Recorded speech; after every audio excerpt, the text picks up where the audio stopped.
No. No, stay where you are. Do not break the stillness of this moment. For this is a time of mystery. A time when imagination is free and moves forward swiftly, silently. This is the haunting hour.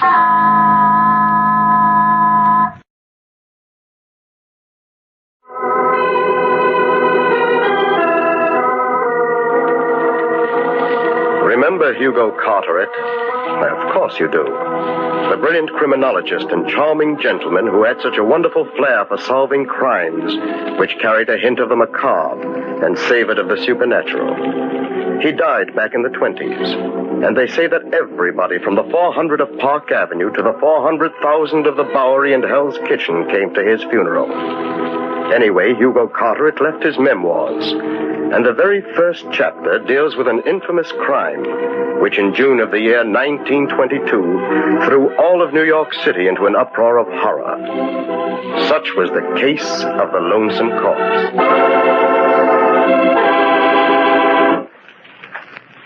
Greystone Park used to be the private estate of old Caleb Greystone, eccentric recluse and, incidentally, millionaire many times over. When Caleb died, he willed the estate to the city of New York. The city fathers, properly grateful, promptly converted the estate into a park. It was public in that it was open to the public, but it had a private look, because a 15-foot wall of polished stone completely surrounded it. One day, back in June of 22, a big car drove up to the only entrance. In the back seat of the limousine was William Marsden, wealthy lawyer and executor of the Greystone estate, and he had come to inspect the ground.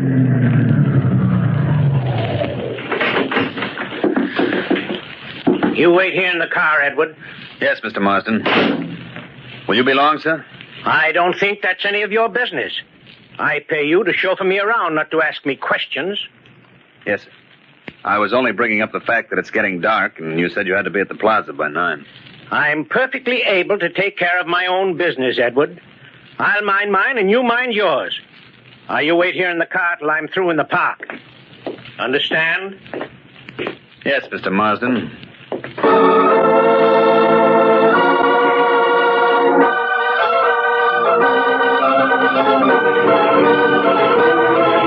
Extra, read all about it. William Marsden, prominent attorney, disappears in darkness of Greystone Park.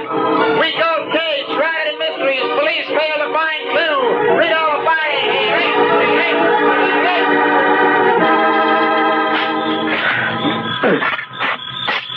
Hey, Joe. Yeah? How do you suppose that big shot lawyer Marsden disappeared? Think his chauffeur had something to do with it?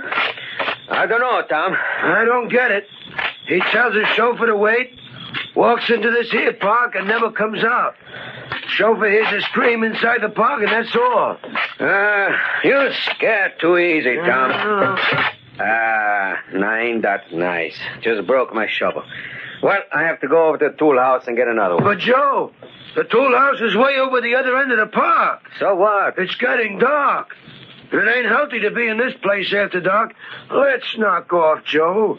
We can finish digging these flower beds tomorrow. If we knock off, we'll both be looking for a new gardener job tomorrow. Andrew, the superintendent, told us to finish up tonight, and that's what we got to do. Look, Joe, don't leave me. I got an idea there's something running around this park we don't know nothing about. When I think of that lawyer Marsden, So, you seen ghosts now, huh, Tom? Well, there ain't no ghost or nothing else that can scare Joe Donetti. You wait for me here. If you see a boogeyman, why, just offer him a drink and ask him to stick around, eh?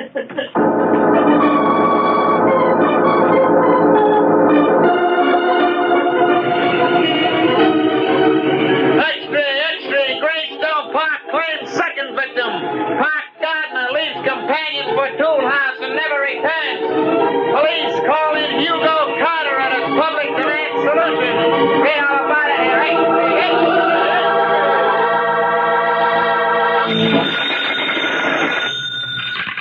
Police headquarters, Sergeant Hogan speaking. What? You saw a light floating around in Greystone Park? What kind of a light? Purple, eh? You see anything else? What? A white ghost walking down the park road, eh? All right. Don't get excited. We'll send a squad car to investigate right away. Hello, Sergeant Hogan. Oh, hello, Mr. Carteret. Miss Smith? Oh, I see you know my special assistant. Of course he does, Hugo. The sergeant and I are old friends. We met at the policeman's ball. Keeping you busy these days, Sergeant? Busy? Mr. Carteret, we sure need your help in this case. The commissioner's going nuts inside, and you ought to hear the double talk coming in over this wire. This Greystone Park business has got the people living around there walking around in circles. They're seeing everything from the king of the pixies to the ghost of my great-grandmother. I don't wonder. I've been working up a few shivers about it myself. Is Commissioner Williams in, Sergeant? Yeah. Go right into his office, Mr. Carteret. He's expecting you. Thank you. Here comes another screwball report. Come on, Ann. Police headquarters. Sergeant Hogan speaking. What? You heard some kind of animal howling in Greystone Park? What kind of animal? So Joe Donetti left you to get a new shovel, eh, Farrell? And then a little later, you heard a scream. Yes, sir. It come from far off, and it must have been Joe. Oh, hello, Hugo. Miss Smith? Commissioner? Well, I guess that'll be all, Farrell. Stay pretty close to home, though. We may need you later. Yes, sir. Oh, that was Tom Farrell, the gardener. Hard to get anything out of him. He's so jittery. He's convinced there's some kind of murdering thing running around loose in that park. So is Mars and the chauffeur. And I'm convinced they're both telling straight stories. I trust you searched the park thoroughly, Commissioner. Oh, of course I have, Hugo. Had a detail practically scrape every foot of the area with a fine-tooth comb. And you found nothing, Commissioner Williams? Nothing. Until yesterday morning. Oh, you have a clue? Yes, if you want to call it that, Hugo. But, well, it's almost incredible. Fantastic on the face of it. Hugo, we need your help badly. We're at our wits' ends down here, and I haven't even asked. Well, naturally, Commissioner, I'd be delighted. There's a touch of the macabre and supernatural here that I find very interesting. Don't you, Anne? I'm not so sure. Now then, Commissioner, you said something about a clue. Yes. Donetti, the missing gardener, was wearing hobnail shoes. The road was soft from the recent rain, and we were able to trace his footsteps as far as they went. What do you mean, as far as they went? I mean those footprints stopped dead in the middle of the road. What? Right next to Caleb Greystone's tomb in the center of the park. It was just as though some giant bird of prey picked Donetti up and carried him off. But, my dear Williams, that doesn't make sense. I know it doesn't, but it happened. Donetti couldn't vanish like that, unless he had wings. Maybe he does have wings now.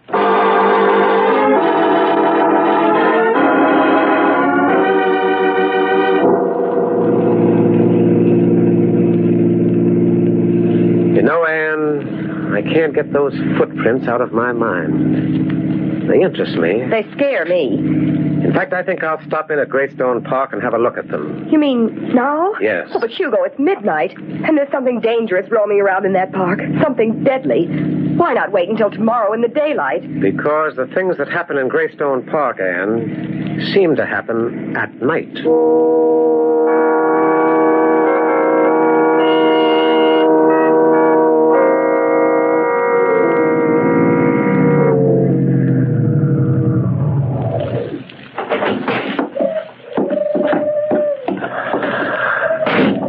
Well, here we are. Yes. Peaceful, serene Greystone Park. The place that people just hate to leave. You should have let me drop you at your apartment, Anne. This is no place for a girl. Oh, no, Mr. Carteret. I'm going right with you. Well, here's the gate. It's the only entrance or exit. Let's try it. There. Neatly locked with a heavy iron chain and padlock. The police want to keep people out, and I think it's a wonderful idea. Either that or they want to keep something in. The thing in this park couldn't be stopped by chains or padlocks. Well, they're not going to stop us either. Here, Anne, I'll boost you up to the top of this stone wall and climb up myself. Come on. There you are. How's the view up there? Oh, lovely. Now then, Mr. Carteret, let's see what kind of a second-story man you are. I haven't done this since I was a boy. This wall is higher than it looks. You all right, Anne? Just dandy. Well, now, I'll drop down and then catch you. All right, Anne. Just let yourself go. All right, but don't miss. There you are. Listen, what was that? Only the wind. Oh, I thought I heard someone calling. Why, Anne, You're trembling. You're telling me. Hugo, where are we going? Up this road until we reach the place where that missing gardener's footprints stop. Right next to that big square tomb in the center of the park, according to Commissioner Williams. Mm-hmm. That's the Greystone Mausoleum. All that remains of old Caleb Greystone, the philanthropist, lies within it. And that's the statue of old Caleb himself, standing on the roof of the tomb. How nice. I hope you realize that William Marsden and Joe Donetti walked along this same road at night, and they did... What's wrong? I felt a cold hand on my face. That isn't a hand, it's a leaf on the end of a twig. Poor kid. You're frightened, aren't you? Who, me? I'm scared to death. I'm so scared my hair's standing on end. It's ruined my permanent. Oh, Hugo. What is it, Anne? That statue on the top of the mausoleum. The statue of Caleb Greystone. Yes? Well, what about it? It moved. What? Now, wait a minute, Anne. Hugo, I tell you, it moved. I saw it lift one of its arms and turn its head in the moonlight. Now, Anne, it's just that you're on edge. What you saw was a mirage brewed out of moonlight and your own imagination. That statue's made of stone. Stone statues don't move. Come on, we leave the road and go down this hollow.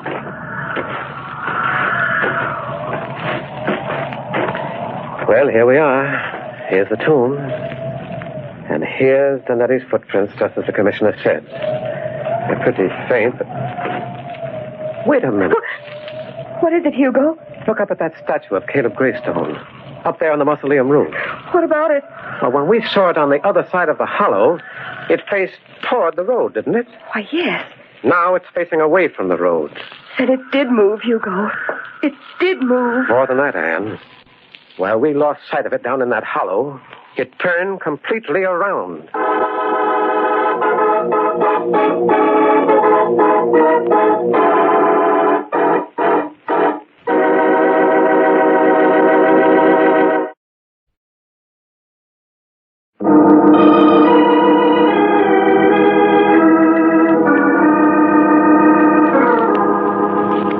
The strange phenomenon of the restless statue intrigued Hugo Catterick at no end. Like a hound after his quarry, he scrambled to the roof of the mausoleum and made a thorough examination of both the statue and the roof in the moonlight. He reported his findings to Police Commissioner Williams, and the next morning, in the light of day, they revisited the scene. You two up there had better be careful. That roof's slippery. Oh, we'll be all right, Anne. Here, Commissioner. Watch what happens when I grasp this statue.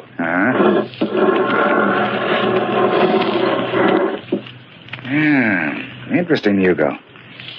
It turns loosely on that upright bar. Yes. And I've no doubt that old Caleb Greystone is turning down below in his tomb at this sacrilege we're committing on his image. You know what, Commissioner? What? This statue isn't marble through and through. It's merely a marble surface on a light aluminum base. A man could lift it right off this support and walk off with it over his shoulder. Yes, he could. Well, not that it proves anything. But these scratches on this polished stone roof, May, almost looks as though they led to the door of the crypt on the other end of the roof. It's hard to tell. I tried the door of the crypt last night. It was locked. Yeah, it's still locked. Hey, it's a massive tomb. Big enough to take care of 20 dead millionaires. Yes, you'd think old Caleb Greystone would be pretty lonely down there. And his condition would be lonely anywhere. Well, Hugo, where do we go from here? Let's have a talk with the park superintendent, Commissioner. His office is over there on the left. Maybe he'll be able to throw a little light on the proceedings. As the old saying goes, you never can tell.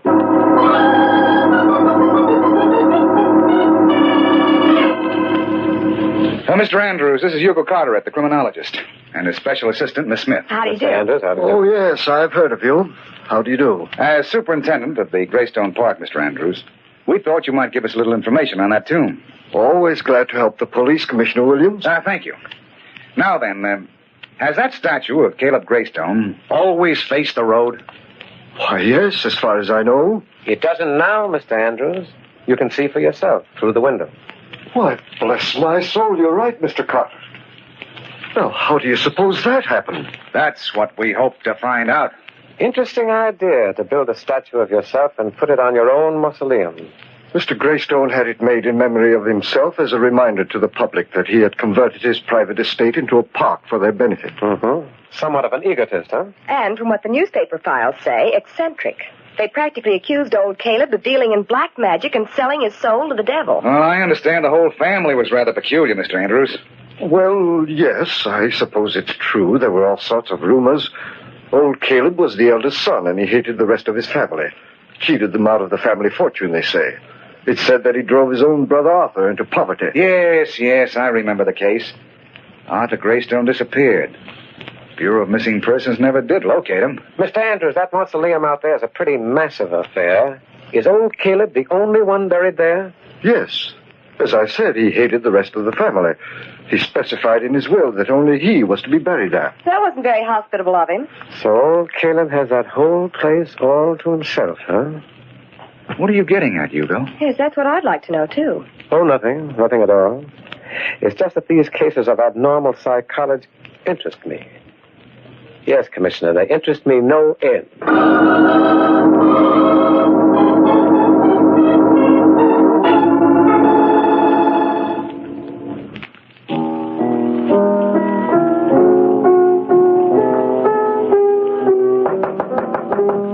Come in. Oh, hello, Anne. Hello, Hugo. Relaxing at the piano, I see. Yes. Would you like me to stop? No, I like that melody you're playing. So do I. You know, music brings a certain clarity to the jumbled mind. It resolves things. It's a mental lullaby. Where have you been, Anne? Down at police headquarters. Poor Commissioner Williams. Why poor, Commissioner Williams? Every newspaper in town is clamoring either for a solution to this Greystone Park mystery or a new police commissioner. Yes, I know. It's a pity. You know, Anne, Frank Williams is not only a gentleman, he's our friend. I think the time has come for us to try and crack this case. The time has come, all right, but how? Well, we've seen the outside of Caleb Greystone's tomb. It might be interesting to have a look at the inside. The inside? Yes. I've got an idea that's where our solution lies. But how are you going to get in? That door of the crypt on the roof is locked tight. Well, Anne, if I may boast a little, I have a certain skill with burglar tools. Yes, I know, but you can't go there in broad daylight and burglarize somebody's mausoleum. I don't propose to go there in broad daylight. You mean we're going tonight? I mean, I'm going tonight. I'm taking you home right after dinner. Oh, no, you don't. You need someone to hold your flashlight. And besides, I'm just mad about mausoleum.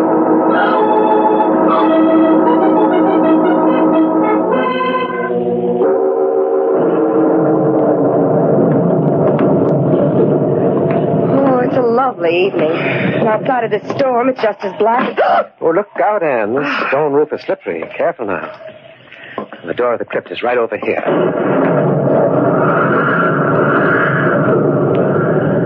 Now keep your flashlight trained right on this lock. But wait a minute. How did that happen? How did what happen? Why, the door of the crypt is unlocked. Unlocked? Yes. Somebody's been here ahead of us.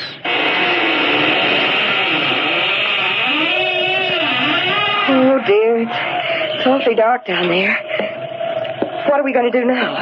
We're going inside. But there may be someone in there. But I'll find out. You wait out here, Anne. Oh, no, Hugo Catterick. I'm not going to stand out here alone. I'm going in with you. Have it your own way. We'll take this hammer with us. It may come in handy. Careful now. There are stairs leading down into the crypt. You stay close to me. Hugo, I'm practically hugging you to death right now. Oh, it's cold in here. Well, it's dry at any rate. It's dark as pitch. I can't see a thing. Here, Anne, you take the hammer. Let me have the flashlight. Now, let's have a look. Oh, Hugo, look. There are two men lying there on the floor. They must be... Yes. The two men who disappeared in Greystone Park. William Marsden and Joe Donetti. Are they? Yes, I'm afraid they are. Oh, poor devils. Nobody would think of looking for them in here. How were they killed? They've got deep red marks around their throats. Typical of some kind of strangling cord. Oh, it's horrible. Why were they brought here? Why would anybody want to do a thing like this? The motive, Anne, like everything else in this tragic case, was abnormal. I'm beginning to see now why. Anne, listen. Footsteps on the roof. Someone's up there. Yes.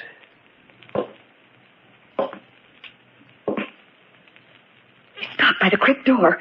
Hugo, do you think it's the restless statue? Perhaps. I do know it's the killer. And he's coming down the steps. Put out that flashlight and flatten yourself against the wall.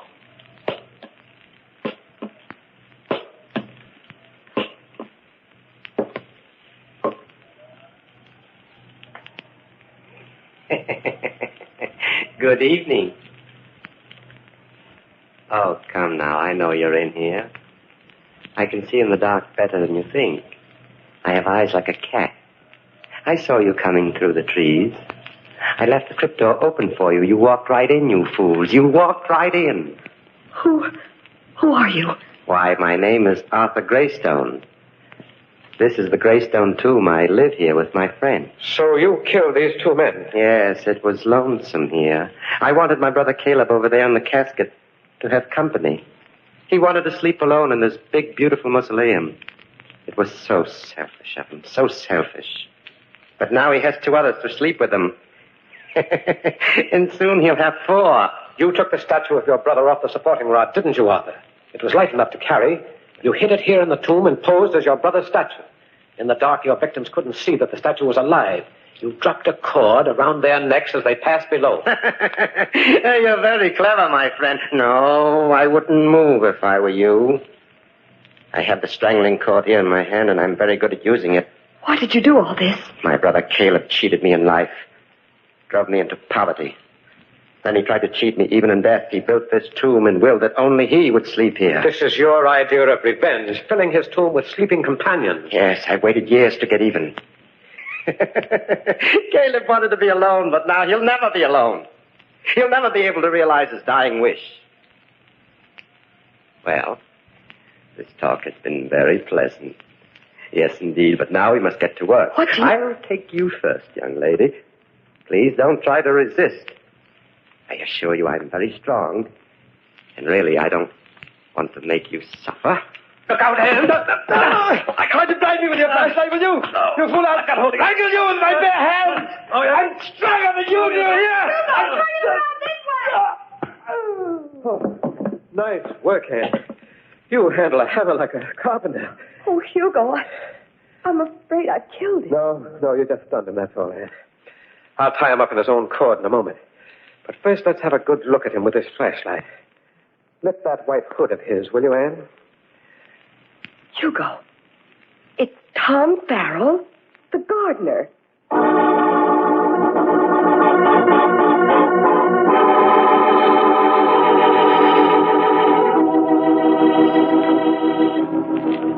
And so ended the case of the Lonesome Corpse, and another chapter in the memoirs of Hugo Catterick.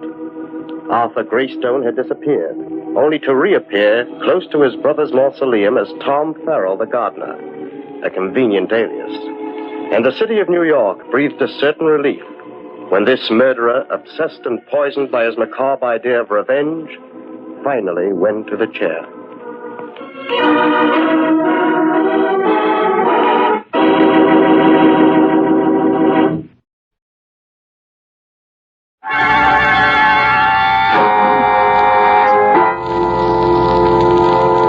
Shadows and stillness, mystery weaves a spell of strangest fascination, charging the mind with doubts and fears. For mystery is a strange companion, a living memory. In the haunting hour.